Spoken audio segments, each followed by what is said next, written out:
Hello friends, welcome back to my YouTube channel. Hi, আমি বর্ণালী। বর্ণাল লাইফস্টাইলে আপনাদের সবাইকে স্বাগত।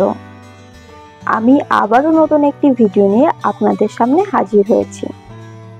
আগের দিন আমি বাদামি কেভ টেম্পলে গেছিলাম, তো তার পাশে রয়েছে ভূতনাথ মন্দির। আমি এখন এই ভূতনাথ মন্দিরেই যাব। তো এই মন্দিরের চারপাশের মনোরম পরিবেশকে আমি আপনাদের সামনে তুলে ধরব। তার জন্য আপনাদের এই ভিডিওটি শেষ পর্যন্ত দেখতে হবে। তাহলে চলুন ভিডিওটি শুরু করা যাক। প্রথমে যেটা দেখতে পাচ্ছেন, এটা হচ্ছে একটা মিউজিয়াম। প্রবেশ মূল্য মাত্র 5 টাকা। এর ঠিক সামনে রয়েছে একটা বট গাছ। আপনি যদি ক্লান্ত থাকেন, এখানে যদি একটু বসেন, আপনার সব ক্লান্তি দূর হয়ে যাবে। বটের ছায়া এমনিতে সবাই জানেন যে ঠান্ডা হয়, তার উপর এদিকে দিনের বেলাতেও প্রচন্ড হাওয়া হয়, যার জন্য খুবই ভালো লাগে। এরপর দেখছেন সেই আগাস্তা লেক। এই যে এই রাস্তা দেখতে পাচ্ছেন, আমরা এই দিক দিয়ে আসলাম, এবার যাবো আমরা বিপরীত দিকে। দেখুন ওখানে একটা কুকুর দাঁড়িয়ে রয়েছে, এমন ভাবে বোঝা যাচ্ছে না। তো চলুন বন্ধুরা, আবার সামনের দিকে আস্তে আস্তে আগাতে থাকি। যতই লেকের দিকে যাচ্ছি, ততই মনটা যেন একদম হালকা হয়ে যাচ্ছে, এতটাই ভালো লাগছে। প্রাকৃতিক সৌন্দর্য উপভোগের মতো সত্যি একটা জায়গা, খুবই সুন্দর এবং শান্তিপূর্ণ। এখানে কোনো ক্লাউড নেই, সবাই যে যার যার মতো যাচ্ছে, সেখানে গিয়ে প্রাকৃতিক সৌন্দর্য উপভোগ করছে, করে সেখান থেকে আবার চলে যাচ্ছে। দেখুন এখানে ছোট ছোট পাহাড় রয়েছে। এখানকার প্রাকৃতিক সৌন্দর্য দেখে আপনি মুগ্ধ হতে বাধ্য, এতটাই সুন্দর। আপনি যত লেকের দিকে যাবেন, ততই আরো মনোমুগ্ধ হয়ে যাবেন। এতটাই সুন্দর, যেটা আমি বলে বোঝাতে পারবো না আপনাদের। আপনারা যদি কখনো এখানে ঘুরতে আসেন, তাহলে এই সৌন্দর্যটা আপনারা নিজের চোখে উপভোগ করতে পারবেন। আমরা প্রায় ভূতনাথ মন্দিরের কাছেই চলে এসেছি। আগাস্তা লেকের পূর্ব দিকে রয়েছে ভূতনাথ মন্দির, আর ঠিক তার উত্তর পূর্ব দিকে রয়েছে মল্লিকা অর্জুন নামে আর একটা মন্দির, একই রকম দেখতে। তো এই যে ভূতনাথ মন্দির রয়েছে, এই মন্দিরটি অনেক আগে দক্ষিণ ভারতীয় রীতি অনুসরণ করে নির্মাণ করেছিলেন, কিন্তু যে বারান্দা আছে, বারান্দাটি উত্তর ভারতীয় স্থাপত্য রীতি অনুসরণ করে নির্মাণ করেছিলেন। আর একই রকম দেখতে আরেকটা যে মন্দির রয়েছে মল্লিকা অর্জুন, ওই মন্দিরটাও যেটা কল্যাণী চালুক্য রীতি অনুসরণ করে তারা নির্মাণ করেছেন। চলুন সামনের দিকে যেতে যেতে আপনাদের সাথে কিছু কথা শেয়ার করা যাক। এখানকার কিছু এলাকাবাসীদের সাথে কথা বললাম, জানতে পারলাম যে নাকি এই যে লেকটা রয়েছে, এই লেকের একটা নিরাময়কারী একটা ক্ষমতা রয়েছে। এছাড়াও এখানকার লোকজন এই জলকে তারা পবিত্র বলে মনে করেন, এবং অনেক ভক্তরা রয়েছে, তাদের পাপ দূর করার জন্য এখানে স্নান করেন।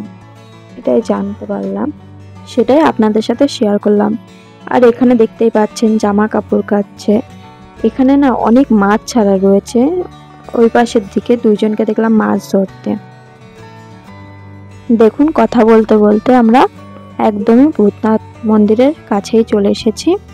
তার আগে কিছু ইনস্ট্রাকশন দেওয়া রয়েছে, সেগুলো একটু দেখে নিন, এরপর আমরা যাব ভিতরের দিকে।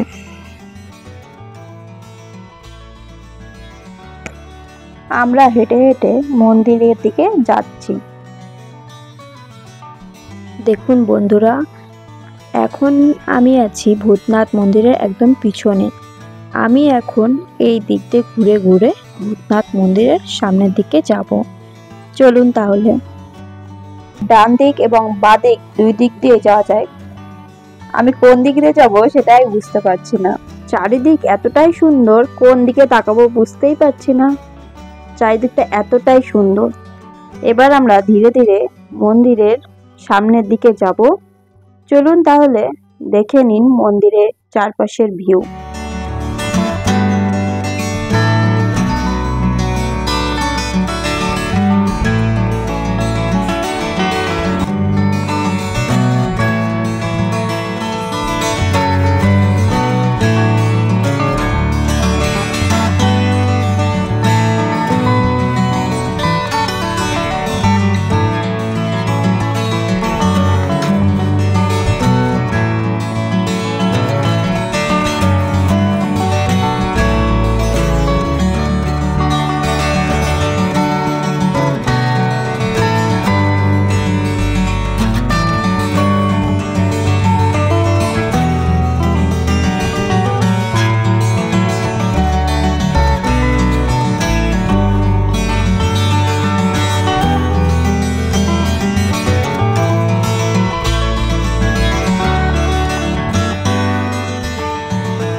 আপনারা যে জায়গাটা দেখতে পাচ্ছেন ফটোশুট করার জন্য একটা উপযুক্ত জায়গা। ব্যাকগ্রাউন্ড খুব সুন্দর আসবে। এই যে পাহাড়ের গায়ে যে কালো কালো দাগ আছে, বর্ষাকালে বৃষ্টির জল ঝর্ণার আকারে নিচে নেমে আসে, সেই জন্য ওখানে কালো কালো দাগ হয়ে থাকে।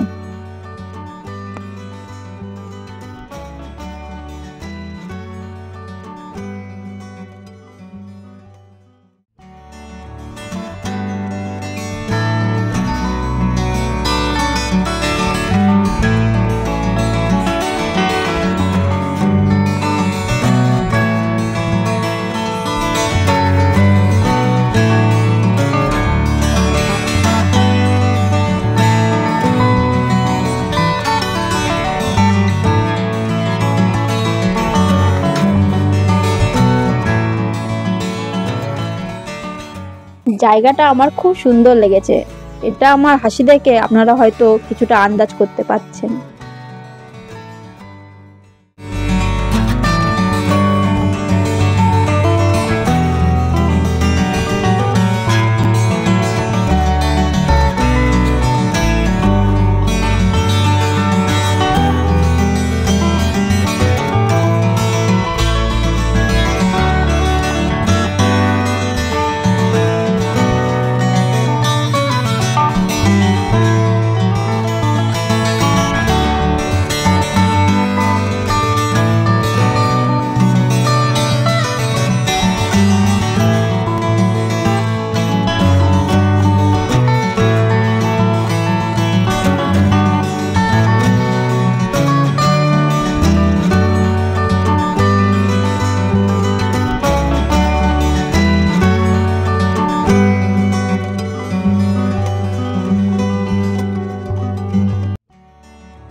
আপনারা দেখতে পাচ্ছেন পাহাড়ের গায়ে অসংখ্য দেবদেবীর মূর্তি খোদিত করা হয়েছে। এই সব মূর্তিগুলি বহুদিন আগেকার। বাতাবিতে চালুক্য বংশের রাজত্বকালে এই সব দেবদেবীর মূর্তিগুলো পাহাড়ের উপর খোদিত করা হয়েছিল।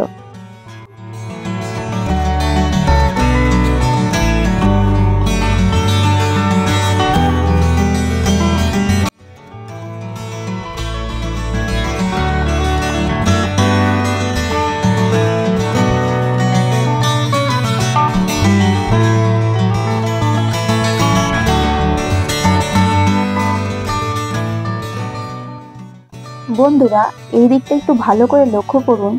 দেখুন পাহাড়ের গায়ে নানান দেবদেবীর চিত্র খোদাই করা রয়েছে। এছাড়াও মন্দিরেরও চিত্র খোদাই করা রয়েছে। বিভিন্ন সভ্যতা হস্তশিল্পের কথা তো আমরা আগে ইতিহাস বই পড়েছিলাম, তো এখানেও সেই ধরনেরই হস্তশিল্পের নিদর্শন রয়েছে। চলুন আর একটু সামনের দিকে এগিয়ে যাই। তাহলে চলুন দেখি সামনের দিকে আর কি কি আছে। বাদামি কেভ টেম্পলের ফুল ভিডিও আমার চ্যানেলে আছে, ডেসক্রিপশনে লিংক দেওয়া আছে, আপনারা চাইলে দেখে আসতে পারেন। চারিদিকটা দেখুন, পাহাড় আর চারিদিকটা পুরো সবুজ হয়ে আছে। যারা প্রকৃতি প্রেমী তারা আরো একবার প্রকৃতির প্রেমে পড়ে যাবে এই জায়গায় এসে।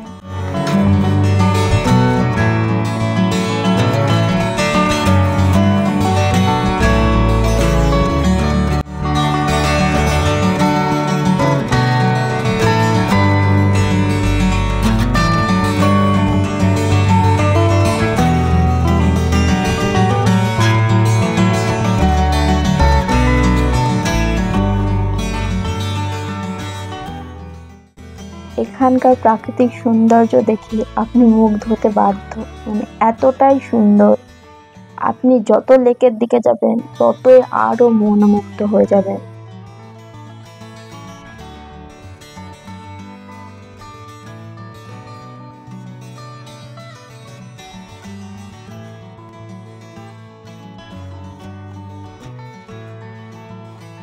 না দেবদেবী মূর্তি কত সুন্দরভাবে খোদিত করে রাখা হয়েছে।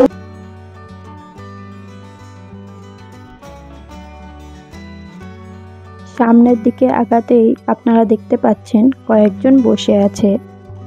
আপনিও চাইলে সারাটা দিন এখানে কাটিয়ে দিতে পারেন, এতটাই সুন্দর জায়গা।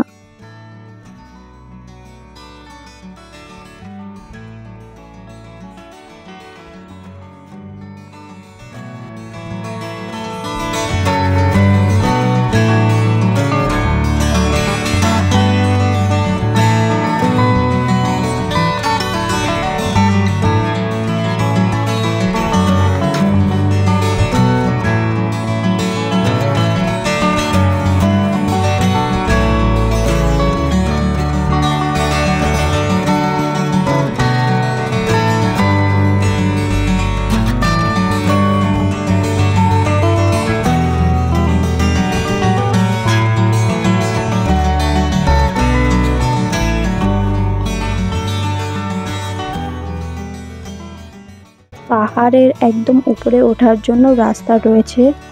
আমরা প্রায় 7-8 জনকে উপরে দেখলাম ওখানে যেতে। আমরা অনেকটা নিচে আছি তো সেই জন্য ওদেরকে ভালোভাবে দেখা যাচ্ছে না, কিন্তু আমরা দেখেছি এখানে লোকজন রয়েছে উপরে, ওখানে বসে রয়েছে উপরে, ওই জন্য দেখাচ্ছে না। ওরা যদি দাঁড়িয়ে থাকতো দেখাতে পারতাম আপনাদেরকে। এই যে পাহাড়ের গায়ে কালো কালো দাগ দেখতে পাচ্ছেন, বর্ষাকালে এইখান দিয়ে বর্ষার যে জলগুলো সেগুলো ঝর্ণা আকারে এই লেকে এসে মিলিত হয়। আর হ্যাঁ, গ্রীষ্মকালে এই লেকের জল প্রায় শূন্য হয়ে যায় এবং এখানে বড় বড় কয়েকটি কুয়ো রয়েছে, অনেকটা গভীর।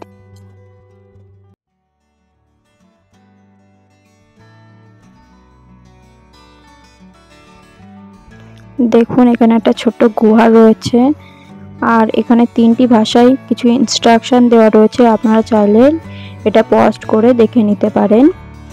এখানে কানাডা, হিন্দি এবং ইংলিশে লেখা রয়েছে। দেখুন এখানে যে গুহা আছে, গুহাটা লক করা রয়েছে যাতে কেউ ভিতরে প্রবেশ না করতে পারে। ভিতরে গেলে আমরা জানতে পারতাম এখানে কি আছে। যেহেতু তালা দেওয়া রয়েছে, কিছু করার নেই। চলুন তাহলে এবার লেকের দিকে। এইখান থেকে পুরো আগাছা লেককে দেখা যাচ্ছে। আমরা যেই প্রান্তে রয়েছি এর ঠিক বিপরীত প্রান্তে বাদামি কেভ টেম্পল রয়েছে। আপনারা ভিডিওটা ভালো করে দেখলে বুঝতে পারবেন যে ওখানে বাদামি কেভ টেম্পলটা রয়েছে।